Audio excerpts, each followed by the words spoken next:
ce temps de méditation un peu particulier, puisque nous sommes dans le temps de Pâques, un temps de méditation qui va nous conduire aujourd'hui, mais aussi dans les prochains jours, dans le livre incroyable d'Ésaïe.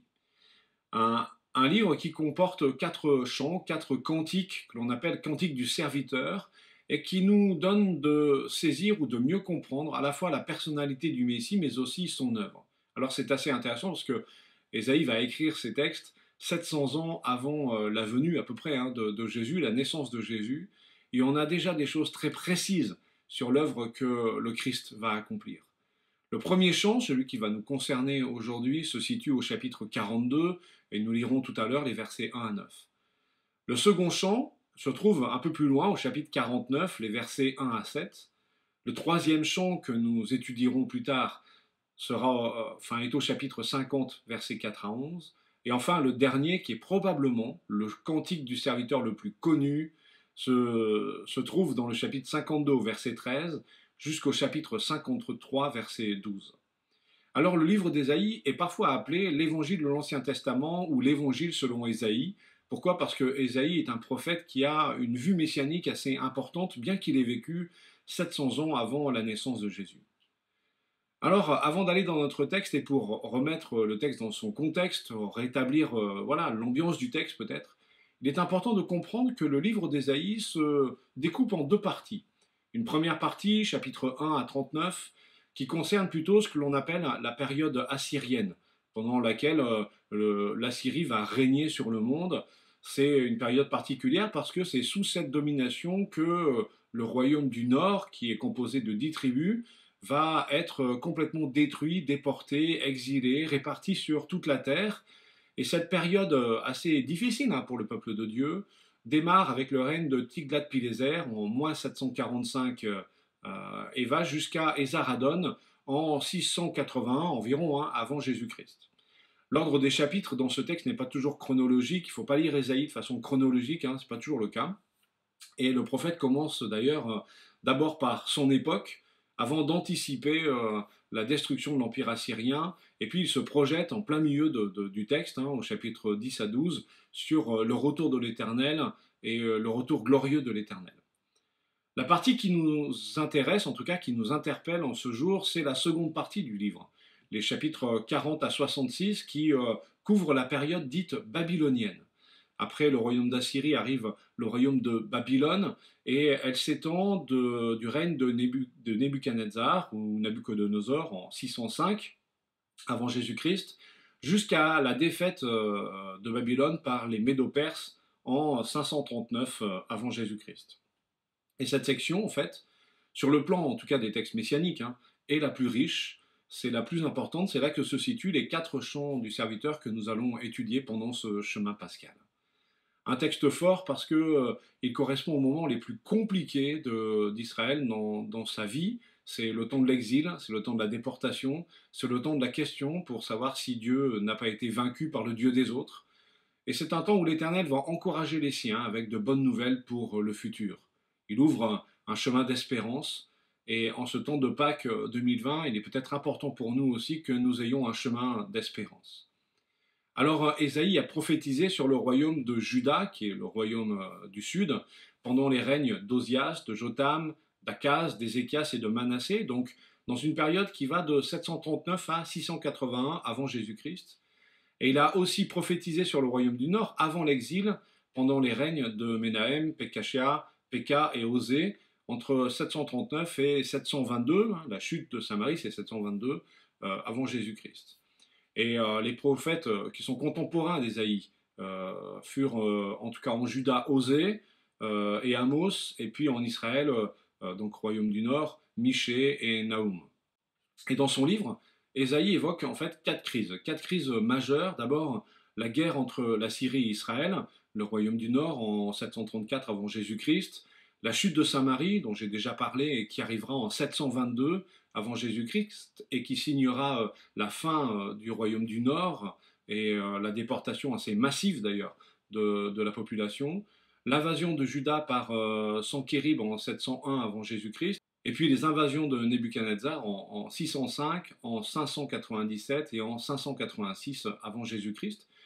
Je rappelle d'ailleurs, et je précise, que lors de la première incursion de Nebuchadnezzar en 605, c'est là que Nebuchadnezzar va embarquer avec lui un certain nombre de personnes, dont des jeunes gens, dont un certain Daniel, qui a un livre qui porte son nom dans le texte biblique.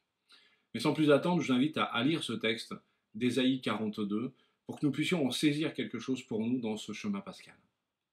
Lisons ensemble. Voici mon serviteur, celui que je soutiendrai, celui que j'ai choisi et qui a toute mon approbation. J'ai mis mon esprit sur lui, il révélera le droit aux nations. Il ne criera pas, il ne haussera pas le ton et ne fera pas entendre sa voix dans les rues, il ne cassera pas le roseau abîmé et n'éteindra pas la mèche qui fume encore, mais c'est en toute vérité qu'il révélera le droit. Il ne faiblira pas et ne se relâchera pas jusqu'à ce qu'il ait instauré le droit sur la terre. Les îles placeront leur attente dans sa loi. Voici ce que dit l'Éternel, le Dieu qui a créé le ciel et l'a déployé, qui a disposé la terre et tout ce qu'elle produit, et qui donne la respiration à ceux qui la peuplent, le souffle à ceux qui y marchent. Moi l'Éternel, je t'ai appelé en toute justice, et je te tiendrai fermement par la main. Je te garderai et je t'établirai pour que tu sois l'alliance du peuple, la lumière des nations, pour que tu ouvres les yeux des aveugles, pour que tu fasses sortir le détenu de prison et de leur cachot les habitants des ténèbres. Je suis l'Éternel, voilà quel est mon nom, et je ne donnerai pas ma gloire à un autre, ni la louange qui m'est due aux sculptures sacrées. Les premiers événements se sont produits, et je vous en révèle de nouveaux. Avant qu'ils ne soient en germe, je vous les annonce. Quel texte encore pour nous en ce jour de Pâques, en ce temps de préparation de Pâques, en ce temps de chemin pascal. Et dans ce texte, je vais relever 3 points. En premier lieu, Dieu annonce la venue d'un serviteur. Il annonce la venue d'un serviteur qu'il a choisi, un serviteur qui est élu par Dieu, comme le souligne le verset 1. Alors ça paraît évident ici, mais il y a un lien qui est établi dans notre texte entre l'élection et la fonction. Regardez bien, Dieu suscite un serviteur pour une œuvre particulière. Il dit au verset 1, « J'ai mis mon esprit sur lui », et au verset 6, il dit, « Je t'ai appelé en toute justice. Je te tiendrai fermement par la main, je te garderai, je t'établirai pour que tu sois l'alliance du peuple, la lumière des nations. » Et on voit bien qu'il y a ici un lien entre l'appel et la fonction, entre l'appel et la mission.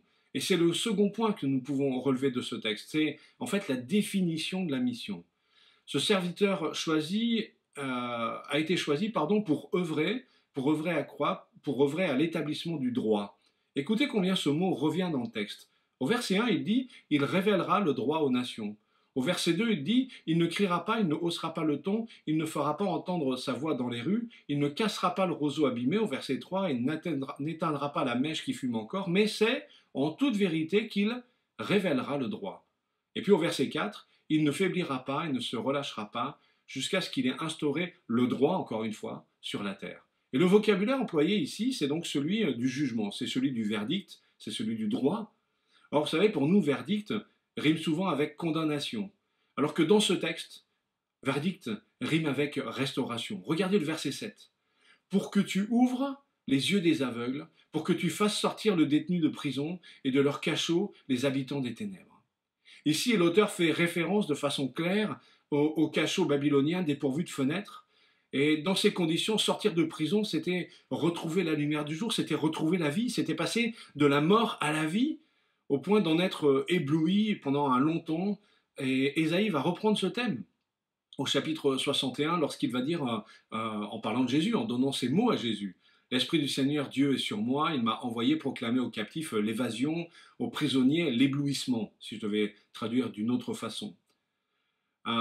Là aussi, on a dans ce texte quelque chose d'assez fort. Il est dit qu'il n'éteindra pas le lumignon qui fume ou il ne cassera pas plus le roseau qui a été brisé. Et là encore, le texte fait référence au contexte babylonien.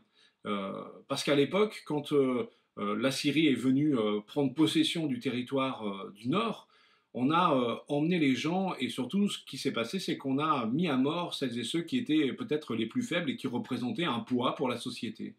Les Assyriens et les Babyloniens ne sont pas connus pour leur compassion excessive, ils sont connus pour éliminer ceux qui sont les plus faibles, ceux qui sont finalement des boulets pour la société, des poids pour la société. Mais voilà que Ésaïe annonce la venue d'un serviteur qui, lui, va prendre soin du roseau cassé, du lumignon qui fume.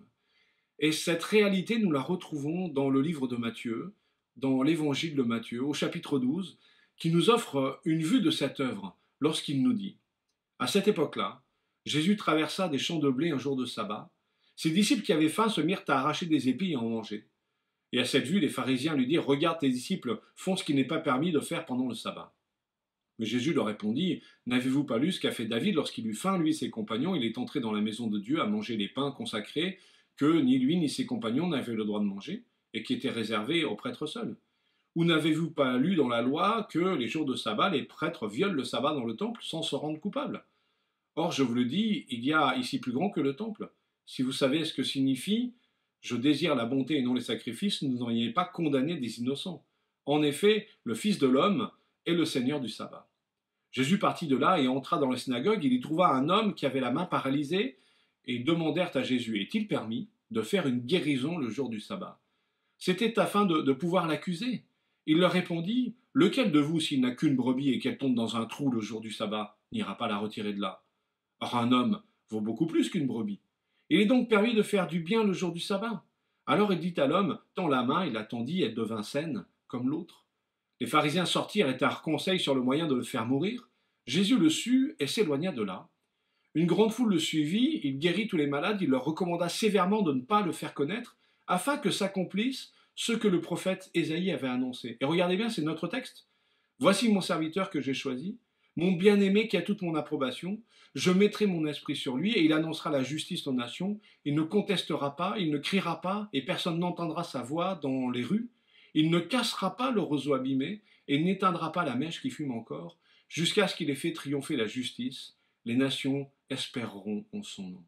Et nous voyons bien cette œuvre de restauration qui est associée ici à la présence du Messie. Et la citation par Jésus en Matthieu 12 de ce texte d'Ésaïe se termine par une emphase universelle. Et c'est là le dernier point que je voulais soulever de notre texte. La volonté de Dieu est une volonté de salut, de libération qui concerne non pas un petit groupe de personnes, mais toute l'humanité, le monde tout entier. C'est pour ça que le texte parle des îles qui attendent. C'est pour montrer les confins du monde.